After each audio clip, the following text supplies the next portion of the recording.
वहां वचन कहता है कि जो मेरे नाम का भय मानते हैं मैं उनके लिए एक धर्म का सूर्य उदय कर दूंगा, उनके लिए धर्म का सूर्य उदय कर दूंगा और उसकी किरणों से वे चंगे हो जाएंगे और वो पाले हुए बछड़े के समान कूदेंगे, फांदेंगे और अपने जीवन को जिएंगे। देखो, इस छोटे से बच्चे ने एक बहुत बड़ी प्रेरणादायक हमें संदेश दिया। अभी वो उसको मालूम, उसके मन में था मैं नहीं बोलूंगा, मेरे को नहीं आता, वो नहीं रोक रहा था।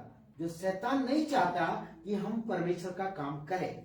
इतना सुंदर वचन को शैतान क्या कर रहा था? दबा रहा है। लेकिन उसने क्या कहा कि जो परमेश्वर का भय मानते हैं उनके लिए एक धर्म का सूर्य उदय होगा और उसकी किरणों से तुम चंगे हो जाओगे। यानी कि परमेश्वर का वचन ये कहता है कि हम सूर्य की किरणों से भी चंगे हो सकते हैं। हालेलुया। अगर परमेश्वर का भय आपके जीवन में है तो आपकी लाइफ में एक बहुत बड़ा परिवर्तन आ सकता है। और वास्तव में हमारे पास परमेश्वर का भय नहीं है। आइए हम परमेश्वर के वचन में जाएं। और परमेश्वर के वचन में हम जाने से पहले यहाँ पर देखते हैं कि आज मैं आपको 5 बातें बताने जा रहा हूँ। कितनी बातें? 5 बातों पर हम प्रचार करेंगे। अधिकांश हमारे जीवन में हम सोचते हैं हमारे स्तर से, लेकिन परमेश्वर हमें उत्तर देता है अपने स्तर से। हालेलुया। और जब हम अपने स्तर से सोचते हैं तो उसमें एक बहुत बड़ा परिवर्तन आ जाता है। इसलिए मेरे प्रियजनों, हमारे जीवन में हमको ये बातों को सोचना होगा। रोमियो की किताब उसका 16वां अध्याय 17 पद। अब हे भाइयों, मैं तुमसे विनती करता हूँ कि जो लोग उस शिक्षा के विपरीत जो तुमने पाई है फूट डालने और ठोकर खिलाने का कारण होते हैं, उन्हें ताड़ लिया करो और उनसे दूर रहो। परमेश्वर हमें क्या कहता है? दूर रहने के लिए कहता है। किनसे दूर रहने के लिए कहता है? हम कभी कभी इतने भावुक रहते हैं। अब मेरी ओर ध्यान दीजिए और इसको आप कभी मेरे से पूछेंगे तो मैं बता दूंगा ये पद। आप चलते फिरते पूछ सकते मेरे से कोई भी बात। तो पौलुस यहाँ पर अपनी कलीसिया में यह प्रचार करता है कि देखो भाई, मैंने जो तुम्हें प्रचार सुनाया है, मैं तुम्हें जो प्रचार करता हूं और मैंने जो तुम्हें शिक्षा दी है, अगर कोई आकर के उसके विपरीत शिक्षा तुम्हें देता है, मैं तुम्हें जो सिखा रहा हूं उस सिखाने के बावजूद कोई तुम्हें दूसरा सिखाता है और ये शिक्षा के तुल्य नहीं है, तो उसके लिए आपको इस वचन में 4 बातों के बारे में संपर्क किया है। पहली बात की जो तुम्हारे अंदर फूट डालना चाहते हैं। दूसरी बात ये तुम्हें जो ठोकर खिलाना चाहते हैं। तीसरी बात ये उनको तुमको ताड़ना होगा। और चौथी बात कही तुमको उनसे दूर रहना होगा। तुम्हारे अंदर जो फूट डालते हैं वो आपको ऐसा बोल के आएगा कि मैं तुम्हें भड़का रहा हूं, कोई बताएगा करके। लेकिन वो सवाल ये होता है कि वो आएगा। वचन कह रहा, मैं नहीं कह रहा। अब है भाइयों, मैं तुमसे विनती करता हूं। पौलुस क्या कर रहा? विनती कर रहा अपनी कलीसिया से। मैं तुमसे विनती कर रहा हूं, जो लोग उस शिक्षा के विपरीत जो तुमने पाई है फूट डालते हैं, डालने और ठोकर खिलाने का कारण होते हैं, उन्हें तुम ताड़ लिया करो। उनको तुमको क्या करना पड़ेगा? पहचान लेना पड़ेगा, ताड़ लेना पड़ेगा और उनसे क्या करो? दूर रहना है। अब सवाल ये उठता है, अच्छा देखिए, आपको लग रहा होगा कि हम ऐसे कैसे शिक्षा के विपरीत हो जाएंगे, हम क्या इतने ना समझे कि आपको वो बोल देगा और हम भटक जाएंगे, ऐसा मन में आता है प्रश्न। चलो ठीक है, एक प्रश्न हम आपसे करते हैं। आप छोटे बच्चों को कितने लोग जानते हैं? जो अभी जैसे अपने अभिषेक है, जॉय है, इतने बच्चों के बारे में कितने लोग जानते हैं? अब इनके माता पिता उनसे कभी कभी आपने सुना है, आपके भी माता पिता हैं, आपको भी कभी कभी कहा होगा, आप जब कोई गलत करने लग गए, कोई बदमाशी कर रहे हैं घर के अंदर, हुड़दंग कर रहे हैं, तो माँ एक बड़े आसान तरीके से एक बात, जो बिल्ली है ना, तो जरूर बोलती है वो, है ना? बिल्ली आएगी, काट लेगी, मार देगी, है ना? हाँ, मतलब उसको डर बताएंगे। क्या बताएंगे उसको? वो तो बात तो जायज भी है कि माँ बोल रहे तो बात तो सही है, बेटा सो जाने तो बिल्ली आ जाएगी। अब एक दिन अचानक क्या हुआ, एक बच्चे को उसकी माँ कहती थी बेटा सो जा नहीं तो बिल्ली आएगी, सो जा बेटा बिल्ली आएगी। एक दिन अचानक घर के अंदर बिल्ली आ गई। क्या आ गई? अब उसको तो उसका डर बिठा के रखा, उसने माँ ने नहीं बिठाया और वो बिल्ली आ गई उसके सामने। उस समय उसके माँ बाप नहीं है वहां उस कमरे में। क्या करेगा बच्चा? डर के चिल्लाएगा, भयभीत हो जाएगा वो।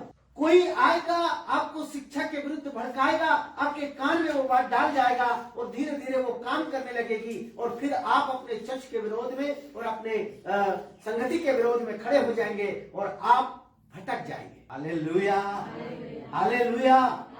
इसलिए पौलुस लिखता है, हे भाइयों, मैं तुमसे बड़ा नम्रता पूर्वक विनती करता हूं कि मैंने जो शिक्षा दी तुम उसको समझ लो। जो उसके विपरीत यदि कोई शिक्षा देता है तो उनको क्या करना, तुम ताड़ लेना और उनसे क्या करना, दूर रहना। आप जिनके साथ बैठते हैं वो आपको धीरे से दूर से बोलेंगे, उनको ताड़ लिया करो, उनके साथ मत रहो। वो ठोकर खिलाना चाहते हैं, वो क्या कराना चाहते हैं, ठोकर खिलाना। लेकिन बाइबल कहती है कि उनसे तुमको दूर रहना। तो सारी निराशाओं को भूल जा मेरे मन, आए जो मसीह के पास वो पाएगा नया जन्म। नया जन्म को पाने के लिए हम लोग हमेशा तैयार हैं। नया जन्म की अभिलाषा हमारे लाइफ में, हम क्यों नहीं उन आशीषों को पाने में असमर्थ हो रहे हैं। तो सवाल यहाँ पर होता है कि हमारे जीवन में हमें एक बहुत बड़े बदलाव की जरूरत है। हम अगर देखिए, प्रार्थना अगर आप करते हैं, क्या करते हैं, तो आपके पास पावर होगा। प्रार्थना करने से आपके पास पावर होगा। दूसरी बात, अगर आप वचन में है तो आपके पास जीवन होगा, और अगर आपके पास पवित्रता है तो आपके पास यीशु होगा, और यदि नम्रता है तो आपके पास अधिकार आएगा, और यदि आराधना है तो आपके पास छुटकारा आएगा। मेरे प्रियजनों, ये 5 बातें एक मसीह जीवन में होना बहुत जरूरी है। प्रार्थना है तो पावर आ जाएगा, वचन है तो जीवन आएगा, पवित्रता है तो यीशु आएगा, नम्रता है तो अधिकार मिलेंगे, और अगर आराधना है तो छुटकारा मिलेगा। तो यहाँ पर मेरे प्रियजनों, हमारे जीवन में एक बहुत सारी बातें हैं तो जो फूट डालते हैं, जो हम कॉम्प्रोमाइज कर लेते हैं, समझौता कर लेते हैं, तो आप परमेश्वर के प्रति और अपने चर्च के प्रति ईमानदार नहीं है, तो आपके लाइफ में जो आशीषें आती है वो रुक जाती है।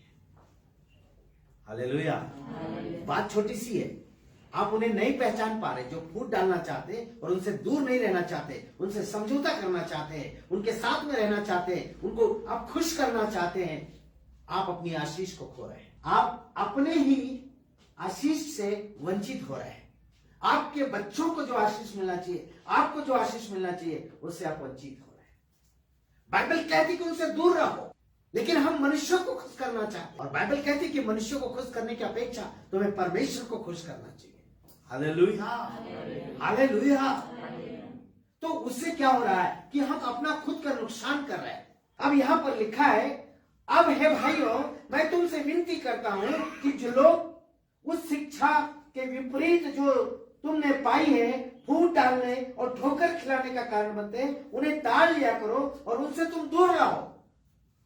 ये मेरी शिक्षा नहीं है, यह पौलुस की शिक्षा है कि उनसे तुम्हें क्या करना पड़ेगा, दूर रहना पड़ेगा। जो घृणित काम करते हैं, जो आकृति की उपासना करते हैं, उनसे तुमको क्या रहना पड़ेगा, दूर रहना पड़ेगा। बाइबल ये भी कहती है, मसीह में जो नहीं है और अन्य जातियों से ब्याह शादी करते हैं, वो भी एक दुख का कारण बना लेते हैं, आज्ञा नहीं फॉलो करते। हम दोहरा मापदंड अपने क्या कहते हैं, कोई हाल पर हाथ रख करके पीछे की ओर देखता है, वो मेरे राज्य के योग्य नहीं है। 2 स्वामियों की जो सेवा करते हैं वो मेरे राज्य के योग्य नहीं, वो प्रतिफल नहीं पाएंगे। मेरे प्रियजनों, आज हमें इस बात को सोचना होगा कि यहाँ पर इस चर्च में आकर के हम क्या सोचते, क्या सीखते हैं। आज हमें अपने जीवन को धोना होगा इस वचन के द्वारा कि क्या मैं ऐसे लोगों की संगति में रहता हूं जो मैं अपने गुरु को और अपने चर्च को छोटा बनाता हूं, और जो इधर उधर जो घूमते हैं मैं उनको बड़ा मानता हूं। हालेलुया। जो गलत शिक्षा दे रहे मैं उनको अपना स्वामी मानता हूं। हालेलुया।